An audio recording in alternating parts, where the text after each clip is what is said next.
السلام عليكم ورحمة الله وبركاته.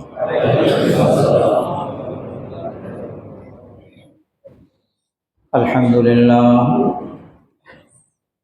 لله نحمده ونستعينه ونستغفره ونؤمن به ونتوكل عليه ونعوذ بالله من شرور أنفسنا ومن سيئات أعمالنا. من يهده الله فلا مضل له ومن يضلله فلا هادي له، وأشهد أن لا إله إلا الله وحده لا شريك له، وأشهد أن محمدا عبده ورسوله صلى الله عليه وعلى آله وصحبه وسلم تسليما. أما بعد فأعوذ بالله من الشيطان الرجيم. بسم الله الرحمن الرحيم. وذروا ظاهر الإثم وباطنه إن الذين يكسبون الإثم سيجزون بما كانوا يقترفون. وقال النبي صلى الله عليه وسلم: اتق المحارم تكن أعبد الناس، وارض بما قسم الله لك تكن أغنى الناس، وأحسن إلى جارك تكن مؤمنا، وأحب للناس ما تحب لنفسك تكن مسلما، ولا تكثر الضحك فإن كثرة الضحك تميت القلب، أو كما قال عليه الصلاة والسلام: سبحانك لا علم لنا إلا ما علمتنا إنك أنت العليم الحكيم. صدق الله العظيم وصدق رسوله النبي الكريم، ونحن على ذلك من الشاهدين والشاكرين، والحمد لله رب العالمين. اللهم صل على محمد وعلى آل محمد كما صليت على إبراهيم وعلى آل إبراهيم إنك حميد مجيد. اللهم بارك على محمد وعلى آل محمد كما باركت على إبراهيم وعلى آل إبراهيم إنك حميد مجيد. محترم حاضرین، আল্লাহ তাআলা আমাদেরকে মেহেরবানি করে দয়া করে আগে আগে মসজিদে আসার বসার তৌফিক দান করলেন। এই জন্য সকলে শুকরিয়া আদায় করে বলি আলহামদুলিল্লাহ। প্রতি সপ্তাহে আমরা কিছু আলোচনা করি। সৌভাগ্যবান তো ওই সমস্ত ব্যক্তিবর্গ যারা আমলের নিয়তে শোনে এবং আমলের চেষ্টা করেন। আল্লাহ তাআলা আমাদেরকে তৌফিক দান করেন, আমিন। আর রাসূল আকরাম সাল্লাল্লাহু আলাইহি ওয়াসাল্লাম কথা বলতেন, সাহাবায়ে কেরাম রিদওয়ানুল্লাহি তাআলা আলাইহিম আজমাইনের সামনে অত্যন্ত মহব্বতের সাথে দরদ নিয়ে। যেমন আজকে যে হাদিস আমি আপনাদের সামনে পাঠ করলাম, একদিন নবীজি সাল্লাল্লাহু আলাইহি ওয়াসাল্লাম বলতেছিলেন, মান ইয়াখুয আন্নী হাউলাইল কালিমাত, বললেন কেউ কে এমন আছে যে আমার থেকে এই কথাগুলো নিবে, গ্রহণ করবে। মান ইয়াখুয আন্নী হাউলাইল কালিমাত ফায়ামালু বিহিন্না আও ইউআল্লিমু মান ইয়ামালু বিহিন্না, সে কথাগুলো নিবে, নিয়ে সে নিজে আমল করবে। ইয়ামালু বিহিন্না আও ইউআল্লিমু মান ইয়ামালু বিহিন্না, অথবা সে এমন লোকদেরকে শিখাবে, এমন লোকদের কাছে গিয়ে বলবে যারা এগুলোর উপরে আমল করবে। কে বলছেন? নবীজি মুহাম্মদ রাসূলুল্লাহ সাল্লাল্লাহু আলাইহি ওয়াসাল্লাম। কেউ আছে এমন যে আমার থেকে এই বিষয়গুলো নিবে, এই আমলগুলো শিখবে, নিজে আমল করবে, আর অন্যদেরকে এই আমলের কথা বলবে, তারা আমলের উপরে উঠবে? এখানে দুইটা বিষয় লক্ষণীয়। এক তো নবীজি কত দরদের সাথে, কত ইহতিমামের সাথে বলছেন। আর দ্বিতীয় বিষয় যে নবীজি সাল্লাল্লাহু আলাইহি ওয়াসাল্লামের এখানে বলার উদ্দেশ্য আমল, বলার উদ্দেশ্য শুধুমাত্র শোনা না, যে কে আছে আমার থেকে এগুলো খালি শুনবে, না। নবীজি বলেন যে কে নিবে, গ্রহণ করবে এবং নিজে আমল করবে, অথবা বা এবং ইউআল্লিমু মান ইয়ামালু বিহিন্না, এমন লোকদেরকে শিখাবে যারা আমল করবে। তার অর্থ ঘুরে ফিরে নবীজি সাল্লাল্লাহু আলাইহি সাল্লামের মাকসাদ স্পষ্ট করছেন যে উদ্দেশ্য কি? আমল। উদ্দেশ্য আমল। আমাদের সামনে যদি নবীজি সাল্লাল্লাহু আলাইহি ওয়াসাল্লাম এভাবে বলতেন, তাহলে আমরা তো প্রত্যেকেই কি বলতাম? ইয়া রাসূলুল্লাহ, আমি রাজি, আমাকে বলেন, আমি আমল করব, এবং যারা আমল করবে এদের কাছে আমি গিয়ে বলবো ইনশাআল্লাহ। কি বলেন? বলতাম না আমরা? হযরত আবু হুরায়রা রাদিয়াল্লাহু তাআলা আনহু বলেন, নবীজি সাল্লাল্লাহু আলাইহি সাল্লাম যখন এই কথা বললেন, ফাকুলতু আনা, আমি সবার আগে বললাম, ইয়া রাসূলুল্লাহ, আমি হাজির, এই কাজের জন্য আমি উপস্থিত। কে বললেন? হযরত আবু হুরায়রা রাদিয়াল্লাহু তাআলা আনহু। হযরত আবু হুরায়রা রাদিয়াল্লাহু তাআলা আনহু ৭ম হিজরিতে ইসলাম গ্রহণ করেছেন। এরপরে এই ৩.৫ প্রায় ৪ বৎসরের কাছাকাছি নবীজি সাল্লাল্লাহু আলাইহি সাল্লামের খেদমতে নিয়োজিত ছিলেন। সবসময় নবীজি সাল্লাল্লাহু আলাইহি সাল্লামের সাথে থাকতেন, খেদমত করতেন। নবীজি সাল্লাল্লাহু আলাইহি সাল্লাম কখন কি বলেছেন এ সবগুলো তিনি মুখস্থ করতেন, স্মরণ রাখতেন এবং পরবর্তী জেনারেশনের কাছে বলতেন। তো মাত্র ৪ বৎসর, প্রায় ৪ বৎসর, তাও ফুল ৪ বৎসর না, এই ৪ বৎসরে নবীজি সাল্লাল্লাহু আলাইহি সাল্লামের কাছে থাকার বরকতে আবু হুরায়রা রাদিয়াল্লাহু তাআলা আনহু থেকে উম্মতে মুসলিমা সবচেয়ে বেশি হাদিস পেয়েছে। আবু হুরায়রা রাদিয়াল্লাহু তাআলা আনহু থেকে আমাদের কাছে হাদিস যে পৌঁছেছে তার সংখ্যা ৫,৩৭৪। এই সাহাবী থেকে সবচেয়ে বেশি হাদিস আসছে হযরত আবু হুরায়রা রাদিয়াল্লাহু তাআলা। তো হযরত আবু হুরায়রা রাদিয়াল্লাহু তাআলা বললেন, আনা ইয়া রাসূলুল্লাহ, আমি করব। এরপরে নবীজি সাল্লাল্লাহু আলাইহি সাল্লাম, হযরত আবু হুরায়রা বলেন, ফাআখাযা বিয়াদি, নবীজি আমার হাত ধরলেন। আমার হাত ধরে ফাআদ্দা খামসান, আমার হাত ধরে ৫টা নসিহত করলেন। কয়টা নসিহত? ৫টা নসিহত। কাদের জন্য করেছেন? আমাদের জন্য করেছেন, পুরো উম্মতে মুসলিমার জন্য করেছেন, গোটা উম্মতে মুসলিমার জন্য করেছেন। ৫টা নসিহত করেছেন। এই ৫ নসিহতের প্রথম নসিহত নবীজি সাল্লাল্লাহু আলাইহি সাল্লাম বললেন, ইত্তাকিল মাহারিম তাকুন আবাদান নাস। ১ নম্বর নসিহত, হারাম থেকে বাঁচো, হারাম থেকে বাঁচো। ইত্তাকিল মাহারিম, ইত্তাকির অর্থ বাঁচা, বেঁচে থাকা, তুমি বেঁচে থাকো। আল মাহারিম হারাম, হারাম থেকে বাঁচো। তাকুন আবাদান নাস, তুমি যদি হারাম থেকে বাঁচতে পারো তাহলে আল্লাহ পাকের নিকটে তুমি সবচেয়ে বেশি ইবাদতকারী রূপে গণ্য হবে। আমরা যদি চাই যে আল্লাহ পাকের খাতা আমি ইবাদতকারী হিসাবে, ইবাদত গুজার হিসাবে যেন গণ্য হই, তাহলে কি করা লাগবে? হারাম থেকে বাঁচা লাগবে।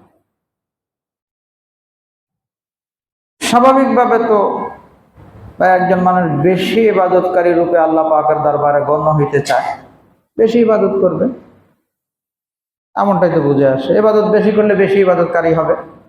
কিন্তু নবীজি বলেন যে না, হারাম থেকে বাঁচো, তাহলে তুমি সবচেয়ে বেশি ইবাদতকারী। আমাদের একটা সংশোধন, আমাদের মন মানসিকতার একটা সংশোধন হচ্ছে এর দ্বারা, যে আমাদের দৃষ্টি থাকে যত নফল ইবাদত বন্দেগী করবো তাহলেই তো সবচেয়ে বেশি ইবাদতকারী হব। নবীজি বলেন যে না, হারাম থেকে বাঁচলে তুমি সবচেয়ে বেশি ইবাদতকারী। গত 2 সপ্তাহ যাবত এই গুনাহ সম্পর্কে আলোচনা করতেছি। আল্লাহ তাআলা আমাদের সকলকে হারাম ছাড়ার তৌফিক দান করেন। গত সপ্তাহে কিছু হারামের কথা বলেছিলাম। আসলে কেউ যদি চায় যে হারাম মুক্ত জীবন গড়বে, তাহলে তার বিশেষভাবে 3 ধরনের নাফরমানির কথা বলেছিলেন। এক তো বাসা বাড়ির ক্ষেত্রে খেয়াল রাখা লাগবে যে আমার বাসা বাড়িটা কতটুকু হারাম মুক্ত হচ্ছে। আর এরপরে সাথে আরো 2টা বিষয় বলছিলাম খেয়াল করতে হবে। এক তো জবানের হেফাজত করতে হবে, আর 3 নম্বর বলেছিলাম চোখের হেফাজত করা লাগবে। এবং আপনারা বলেছিলেন যে সকলে ইনশাআল্লাহ চেষ্টা শুরু করে দিবেন, একটু একটু করে হলেও যেন আমরা এই বিষয়ে কি করতে পারি, আগে বাড়তে পারি। আল্লাহ তাআলা আমাদেরকে তৌফিক দান করেন, আমিন। বাসা বাড়ির একটা গুনাহের মধ্যে এটাও অপচয়। আমাদের বাসা বাড়িতে অনেক সময় অপচয় হয়, বিভিন্ন লাইনে হয় অপচয়। কখনো খাবারের ক্ষেত্রে অপচয় হয়, রান্না বান্না তো হয়েছে, রয়ে গেছে, রান্না করার ক্ষেত্রে বেশি রান্না করা হয়েছে, এখন রয়ে গেছে, ভালো থাকা অবস্থায় কাউকে দেই নেই, এভাবে নষ্ট হয়ে গেছে। তো অপচয় করা তো কঠিন গুনাহ। অথবা বাজার করা হলো, এখন বাজারে ফ্রিজ বোঝাই হয়ে গেছে, ওই ফ্রিজের মধ্যে অনেক দিন যাবত রয়ে গেছে, সবজি রয়ে গেছে, কোনো বিষয় রয়ে গেছে, আর এগুলো কি হয়ে গেছে, নষ্ট হয়ে গেছে।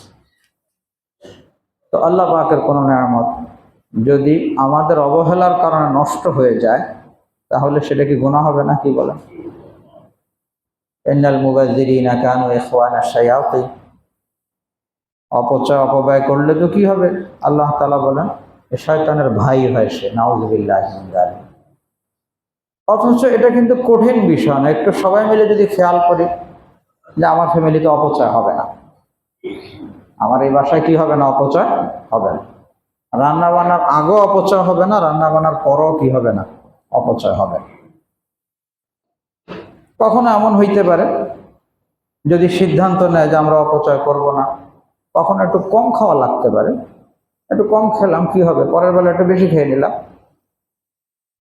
অনেক ফ্যামিলিতে তো অনেক বেশি পরিমাণে অপচয় হয়। কদিন পরে পরেই ফ্রিজ থেকে জিনিসপত্র নষ্ট ফেলে দেওয়া হচ্ছে, অথচ সময় মতো কাউকে দেওয়া যেত এটা।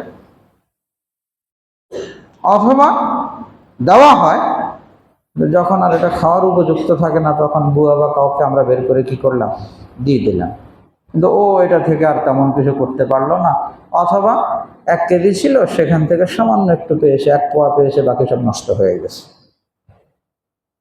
এটা একটা বড় সড় বিষয়, ফ্যামিলিতে নাফরমানি হচ্ছে, গুনাহ হচ্ছে। বরকত কিভাবে আসবে বলেন? আল্লাহ তাআলার দেওয়া নেয়ামতের যখন আমরা কদর করব, তখন আমাদের কি আসবে, বরকত আসবে। বরকত আসলে জিনিস অল্প হবে, ফায়দা বেশি হবে। ওই জিনিসের কারণে সন্তানরা খাবে, ফ্যামিলির সদস্য খাবে, তাদের মধ্যে দ্বীনি মন মানসিকতা, চিন্তা চেতনা, ভালো চিন্তা, ভালো কাজ, এগুলো তাদের থেকে পাবে। আর যদি নাফরমানি চলতে থাকে, নাফরমানি চললে সেখানে রহমত আসবে কোত্থেকে, বরকত আসবে কোত্থেকে? তো এই যে অপচয়টা, এটা আমরা খুব সহজে কিন্তু রোধ করতে পারি। এটা আমাদের দ্বারা সম্ভব। কি বলেন, সম্ভব না? আল্লাহ তাআলা আমাদের সকলকে এই বিষয়ে খেয়াল করার তৌফিক দান করেন। তো এটা এমন একটা বিষয় হলো যেটার উপরে আমরা আমল করতে পারি। বাসা বাড়িতে মুযাকারা করে, আলোচনা করে এই আমলের উপরে আমরা মা বোনদেরকে উঠাইতে পারি। আল্লাহ তাআলা তৌফিক দান করেন। গ্যাসের চুলা, বাতি, এগুলোর ক্ষেত্রে অনেক সময় অপচয় করি আমরা। চুলা জ্বলছে তো জ্বলছেই, আল্লাহ তাআলা হেফাজত করেন। অনেকের তো এমন আছে, মনে করে যে ম্যাচের কাঠি পরবর্তীতে আবার জ্বালাইতে হবে, এই জন্য আর বন্ধই করছে না। কখনো বেশি করে, কখনো হালকা করে, যদি লাইনের গ্যাস হয়, জ্বলছে তো জ্বলছেই। বা এটা না অপচয় হচ্ছে, আল্লাহ পাকের দেওয়া নিয়ামতের নাকদরি হচ্ছে, কবিরা গুনাহ হচ্ছে। কারো আবার দিলে আসে, ভাই জ্বালাই আর না জ্বালাই বিল তো সমানই দিতে হবে। জ্বালাই আর না জ্বালাই বিল তো সমান দিতে হবে সরকারকে, কিন্তু আল্লাহ তাআলাকেও তো জবাবদিহি করতে হবে। আমরা তো ঈমানদার। তেমন তো না যে প্রয়োজন ছাড়া জ্বালাইলাম, আল্লাহ পাকের কাছে সমান, এটা তো না। এই নিয়ামতের নাকদরি করলাম, নষ্ট করলাম, এর কারণে তো আল্লাহ তাআলার কাছে জবাবদিহি করতে হবে। এটা তো আমার কবিরা গুনাহ হচ্ছে। তো এই বিষয়টা যদি আমরা সকলে মিলে খেয়াল করি, বাসার কর্তা, ছেলেরা, মেয়েরা সকলে যদি একটু খেয়াল করলো, তাহলে এই অপচয়টাও কিন্তু, এই গুনাহটাও কিন্তু আমরা খুব সহজে রোধ করতে পারি। আল্লাহ তাআলা আমাদেরকে তৌফিক দান করেন। বাতি, প্রয়োজন মাফিক বাতি জ্বলবে, কোনো সমস্যা নেই। প্রয়োজন নাই, এই রুমে কেউ নাই, 3টা বাতি জ্বলছে, ফ্যান ঘুরছে, প্রয়োজন ছাড়া, বিল তো দিবই। বিল তো দিব সরকারকে, কিন্তু আল্লাহ তাআলাকে কি দিব? রব্বুল আলামিনকে কি জবাব দিব? বাকি এটা যখন ফ্যামিলির সবাই যখন সতর্ক হবে, তখন এটা রোধ করা সম্ভব। খেয়ালই করে না কেউ, বা একজনে করে বাকিরা করে না, তাহলে তো এই অপচয় কি হবে না? রোধ হবে না। এই অপচয় থেকে বিরত থাকা যাবে না। আমার বাসা বাড়িতে ব্যবহার করতে শুরু হয়ে যাবে, এটাও জরুরি। এরকম আরো অনেক বিষয় আছে আমাদের বাসা বাড়িতে, যে খামাখাই আমরা কি হচ্ছি, গুনাহগার হচ্ছি। পানি ব্যবহার করব, কিন্তু সেটা প্রয়োজন মাফিক, প্রয়োজনের অতিরিক্ত খালি ঢালছি, পড়ছে তো পড়ছেই। অথবা ধরেন কল নষ্ট হয়ে গেছে, এটা ঠিক করলাম না, কল নষ্ট হয়ে গেছে, পানি পড়ছে, কিন্তু কি করলাম না, ঠিক করলাম না। এটা না কবিরা গুনাহ হচ্ছে। রাসূল আকরাম সাল্লাল্লাহু আলাইহি ওয়াসাল্লাম একবার হযরতে সাদ রাদিয়াল্লাহু তাআলা আনহু সম্ভবত ওনাকে দেখলেন ওযু করছেন। তো ওযুর ক্ষেত্রে পানি প্রয়োজনের বেশি ব্যবহার করছেন। তো নবীজি বললেন, এটা কোন অপচয় শুরু করলে হে সাদ? তো সাহাবী বললেন, ইয়া রাসূলুল্লাহ, ওযুর মধ্যে কি আবার অপচয় আছে? তখন আল্লাহর হাবিব সাল্লাল্লাহু আলাইহি সাল্লাম যে কথা বললেন, এটা দিলের মধ্যে গেঁথে নেওয়া দরকার। নবীজি বললেন যে শুধু এখানে না, তুমি যদি স্রোতওয়ালা প্রবাহমান নদীতে যদি ওযু করো, তাহলে সেখানেও অপচয় আছে। এখন প্রবাহমান স্রোতওয়ালা নদী যদি হয়, সেখানে যদি পানি বেশি ব্যবহার করে, পানি কি নষ্ট হবে বলা? সেখানে তো পানি নষ্ট হচ্ছে না। বাসা বাড়িতে যখন আমি বেশি ব্যবহার করলাম, পানিটা নষ্ট হয়ে গেল, কাজে লাগলো না, ড্রেনে চলে গেল। কিন্তু নদী থেকে ওযু করলো, বেশি পানি ব্যবহার করছে, পানি তো কি হয় নাই, নষ্ট হয় না। তো নবীজি বললেন যে সেখানেও যদি ওযু করো, তাহলেও অতিরিক্ত ব্যবহার করলে সেটাও অপচয়, সেটাও গুনাহ। তো সেখানেই যদি গুনাহ হয়, বাসা বাড়িতে যদি কল ছেড়ে দিলাম, খালি পড়তেই আছে, এখানে কি হবে? তো কঠিন গুনাহ হলো। তো এগুলো তো সবাই মিলে যদি সতর্ক হয়, তাহলে সুন্দর পরিবেশ হয়, গুনাহমুক্ত পরিবেশ হয় বাসা বাড়ি। বাসা বাড়ির অবস্থাটা গুনাহমুক্ত হওয়া, এটা নির্ভর করে এই ফ্যামিলির, এই বাসাবাড়িতে যারা বসবাস করে তাদের দ্বীনি মন মানসিকতা, দ্বীনি চেতনা গড়ে উঠা না উঠা। বাসার হালত যত দ্বীনি পরিবেশ হবে, গুনাহ মুক্ত হবে, এখান থেকে যারা বের হবে এরা তত দিনদার হবে ইনশাআল্লাহ, এদের তত দ্বীনি চেতনা আসবে। আর যত এগুলিতে বেখেয়ালি হবে, আমরা তো এখন ইউরোপ আমেরিকা আমাদের মডেল হয়ে গেছে, যার কারণে অনেক বিষয় এরকম আছে এগুলোর প্রতি আমরা খেয়াল করি না, ভ্রুক্ষেপ করি না, যেটা আমাদের জন্য জরুরি। এই যে ইউরোপ আমেরিকাওয়ালারা প্রযুক্তিগত দিক থেকে উন্নতি লাভ করেছে, কিন্তু এটা তো বাস্তব, সেখানে পারিবারিক জীবন ভেঙে পড়েছে। শিশুরা মায়ের আদর থেকে, মায়ের স্নেহ থেকে বঞ্চিত হয়ে যাচ্ছে, আর বৃদ্ধরা বৃদ্ধাশ্রমে চলে যাচ্ছে। মাঝামাঝিতে যারা আছে এরা অফিস আদালতে কাজ করছে, মাঝামাঝি বয়সের যারা, কখনো দেখা যায় বিবাহের বন্ধন নেয় আরেকজনের সাথে ছুটছে, কখনো পতিতালয়ে চলে যাচ্ছে। এই তো মধ্যখানের জীবনটা, বাকি আগেরটাও নষ্ট হয়ে গেছে, পরেরটা আরো খারাপ হয়ে গেছে। তো সেই মডেল, সেই আদর্শে যদি আমরা চলতে থাকি, রসুল আকরাম সাল্লাল্লাহু আলাইহি সাল্লামের আদর্শ যদি আমাদের সামনে না থাকে, তাহলে আমাদের নতিজা ফলাফল কিন্তু সেরকম দাঁড়াবে। বাচ্চারা মা বাবার আদর্শ হার মুক্ত হয়ে যাবে, এরা পাবে না, অশৃঙ্খল বিশৃঙ্খল জীবন হবে তাদের। আর যখন বয়স হবে তখন বৃদ্ধাশ্রম, নাউযুবিল্লাহি মিন যালিক। এই জন্য ঘরের পরিবেশটাকে ভালো করার চেষ্টা করা, এটা প্রত্যেকের দিনই দায়িত্ব। একটা বিষয় বললে রাগ করবেন না, যারা আমরা মুরব্বী আছি, ঘরের কামাই রোজগার করি, এটা বাস্তব, দীর্ঘ সময় কামাই রোজগারের কাজে বাইরে থাকে, পেরেশানি নিয়ে থাকে, তো বাসায় আসলে একটু আরামায়েশ, এখন আরামায়েশের জন্য একটু মোবাইল বা টিভি, এটা আমাদের স্বাভাবিক অবস্থা হয়ে গেছে। কিন্তু বাসা আসার পরে যে আমি যে বাসারও নিয়ন্ত্রক, বাসায় আমার কাজ আছে, আমার সন্তান আমার ফ্যামিলিকে সময় দিতে হবে, তাদেরকে সেভাবে গড়ে তুলতে হবে, এই যে এক ব্রেনে এই বিষয়টা নেওয়া, এটা আমাদের নেওয়া হয় না। বাসা আসছি এতদিন এত সময় কাজ করে, এখন আবার এগুলো ভালো লাগে না কিছু, বাস্তব কষ্ট করে আসছি, কিন্তু এটাও তো আমার দায়িত্বের অন্তর্ভুক্ত। এটা যখন আমি করব তখন আমার অবসর জীবনটা সুন্দর হয়ে যাবে। আর এখানে যদি সময় না দেই তাহলে পরবর্তী জীবন খারাপ হবে। আল্লাহ তাআলা আমাদের সকলকে বুঝ দান করেন। হাদিসের কথা মনে পড়লো, একদিন নবীজি সাল্লাল্লাহু আলাইহি সাল্লাম রাত্রিবেলা ঘুম থেকে জাগ্রত হলেন, বড় পেরেশান অবস্থায়, ভীত সন্ত্রস্ত পেরেশান। জাগ্রত হওয়ার পরে বললেন যে কত খাজানার ভান্ডার আজকে রাত্রে আল্লাহ তাআলা নাজিল করলেন, নাজিল হলো। আর সাথে বললেন যে সাথে কত ফিতনা ফাসাদ নাজিল হলো,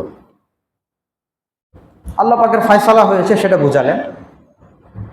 কত খাজানা নাজিল হয়েছে, তার মানে মাল সম্পদ এগুলো আল্লাহ তাআলার পক্ষ থেকে দেওয়ার ফয়সালা হয়েছে। কিন্তু সাথে কি বললেন যে কত ফিতনা নাজিল হয়েছে, তার অর্থ ধন সম্পদের সাথে কি আসবে? ফিতনা আসবে, একসাথে নাজিল হয়েছে। ধন সম্পদও নাজিল হলো, ভান্ডারও নাজিল হলো, আর সাথে ফিতনা ফাসাদও কি নাজিল হলো। এরপরে নবীজি বলেন কে আছে বাসাওয়ালাদেরকে জাগিয়ে দিবে, কে আছে এরকম জাগায় দিবে, যাতে করে তারা নামাজ পড়ে। তো ফিতনা ফাসাদ যখন আসে তখন নবীজি কি দেখালেন যে ফিতনা থেকে বাঁচার উপায় হলো ঘরওয়ালাদেরকে ইবাদত বন্দেগীতে লাগানো, ঘরওয়ালাদেরকে ইবাদত বন্দেগীতে লাগানো। যে যত বেশি ঘরওয়ালাদেরকে ইবাদত বন্দেগী মুখী করতে পারবে সে ফিতনা থেকে তত বেঁচে যাবে। আর ঘরওয়ালাদেরকে যদি ইবাদত বন্দেগী মুখী করতে না পারে তাহলে ফিতনা থেকে কি করতে পারবে না? বাঁচতে পারবে না। এরপরে নবীজি বলেন রুব্বা কাসিয়াতিন, যে দুনিয়াতে এমন অনেক পোশাক পরিহিত যারা আখিরাতে বিবস্ত্র।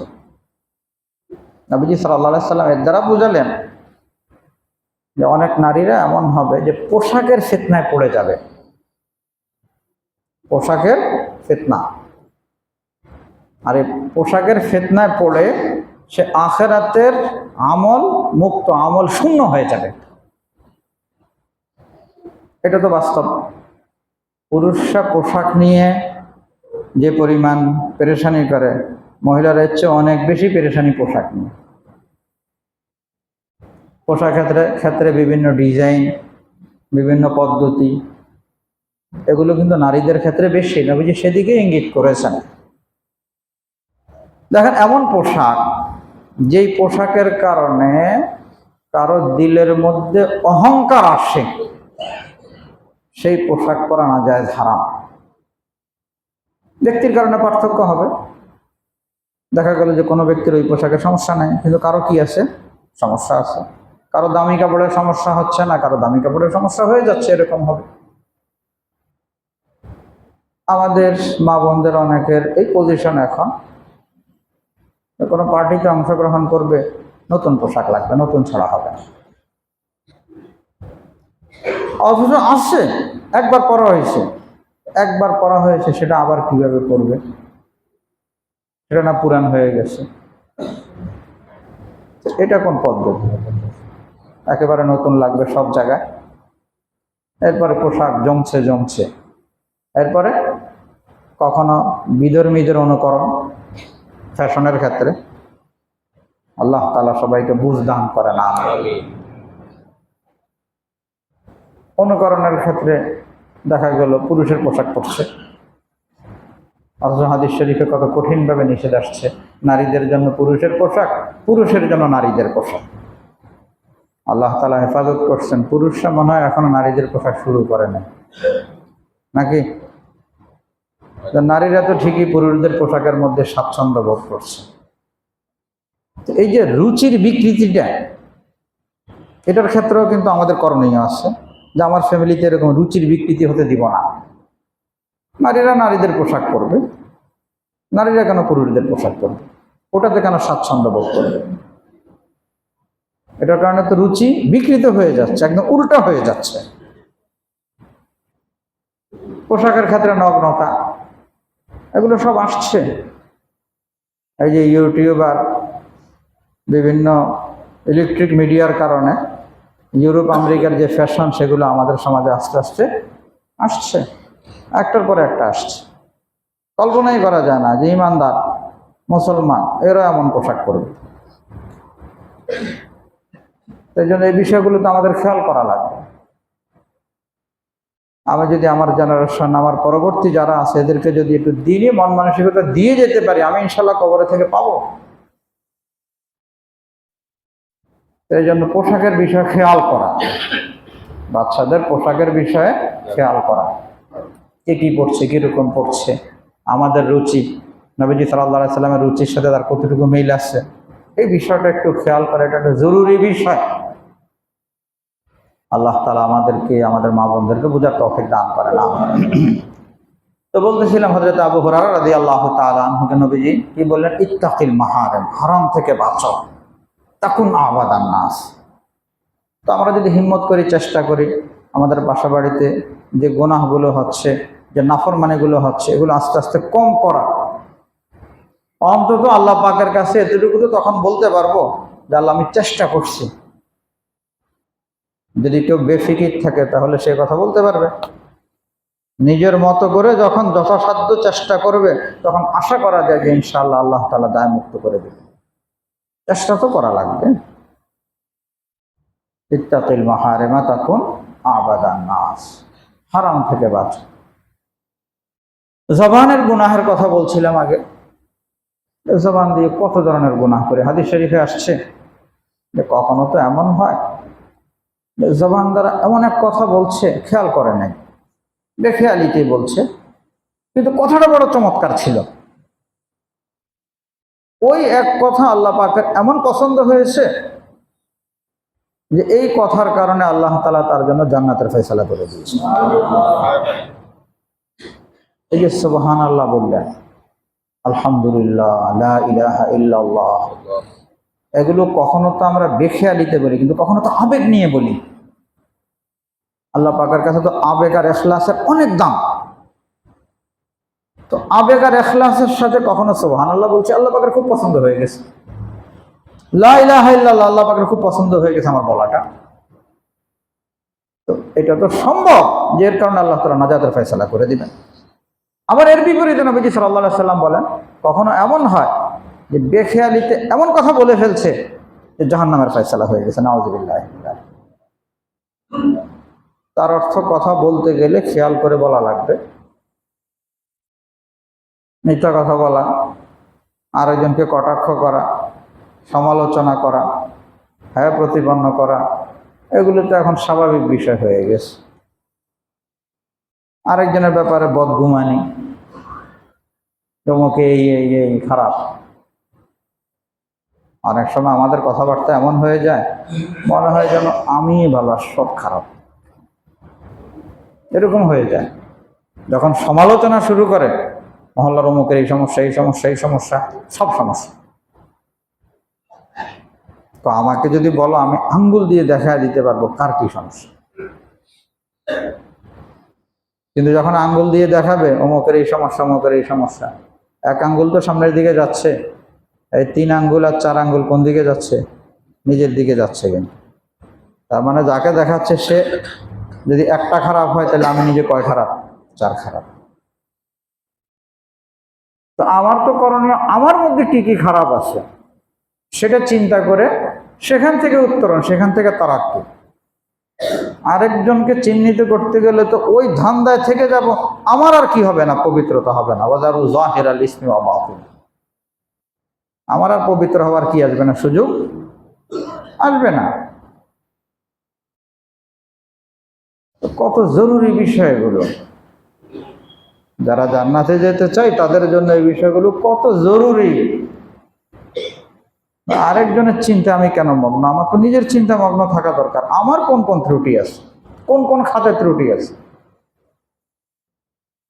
তো বলতেছিলাম যে জবানের গুনাহের ক্ষেত্রে খেয়াল করা।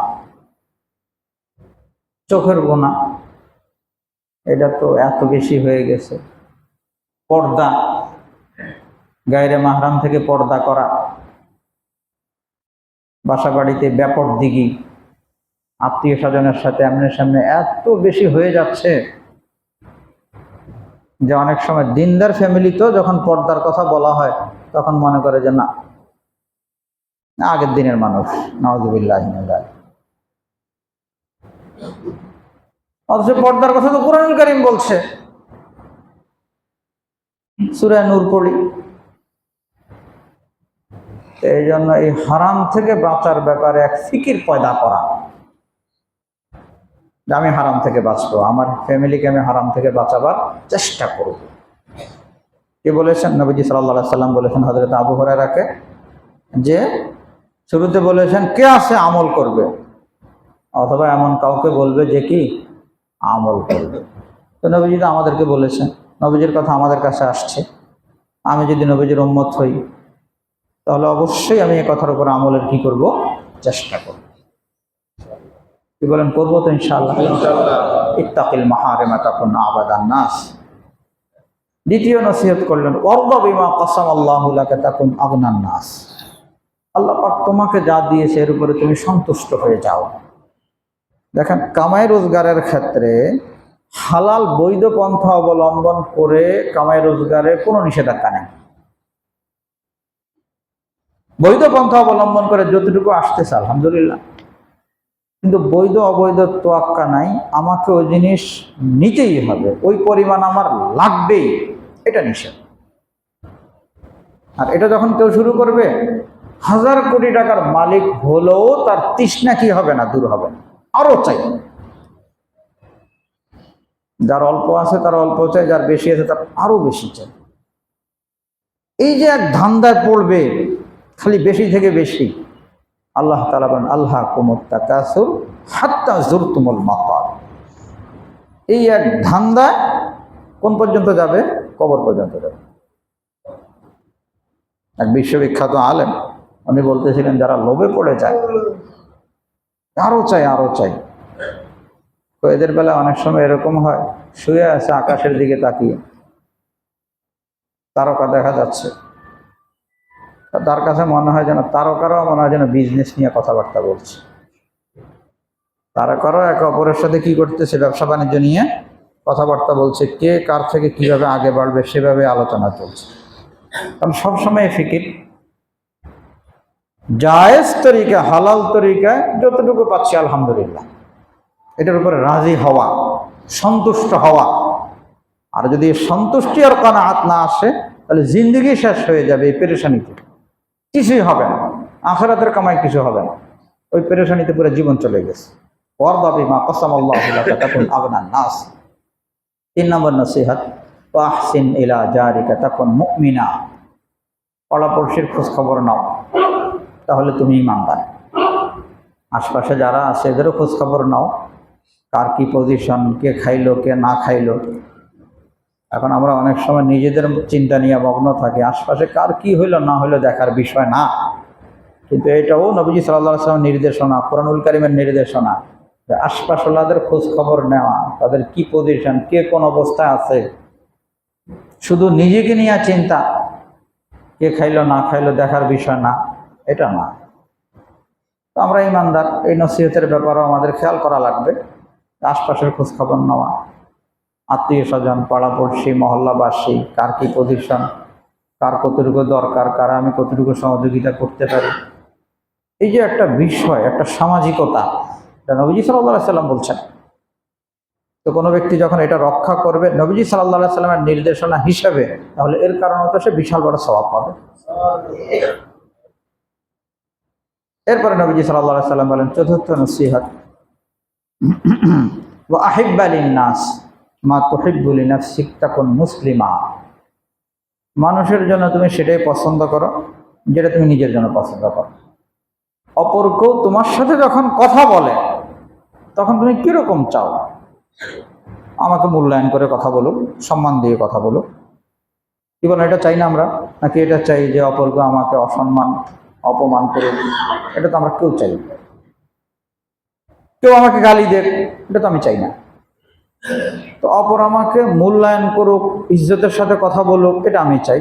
তো আমি অপরকে যখন অপরের সাথে যখন কথা বলবো, তখন এটাও তো দাবি যে আমি অপরকে মূল্যায়ন করে কথা বলি। বিবির সাথে যখন কথা বলি, তখন আমি তো এটা চাই যে আমাকে, আমার ফ্যামিলিকে সম্মান করে কথা বলুন। তো সেটার দাবি তো এটাও যে আমি বিবির সাথে যখন কথা বলবো, তাকেও মূল্যায়ন করে কথা বলবো, তার ফ্যামিলিকে মূল্যায়ন করে কথা বলবো। আর যদি তার ফ্যামিলিকে তুচ্ছতাচ্ছিল্য যদি করতে থাকে, তাহলে কিসের মুসলিম? আর 5 নম্বর নসিহত নবীজি সাল্লাল্লাহু আলাইহি সাল্লাম এখানে করেছেন, ওয়ালা তুকসিরিদ দেহ। বেশি হাসাহাসি করবা না।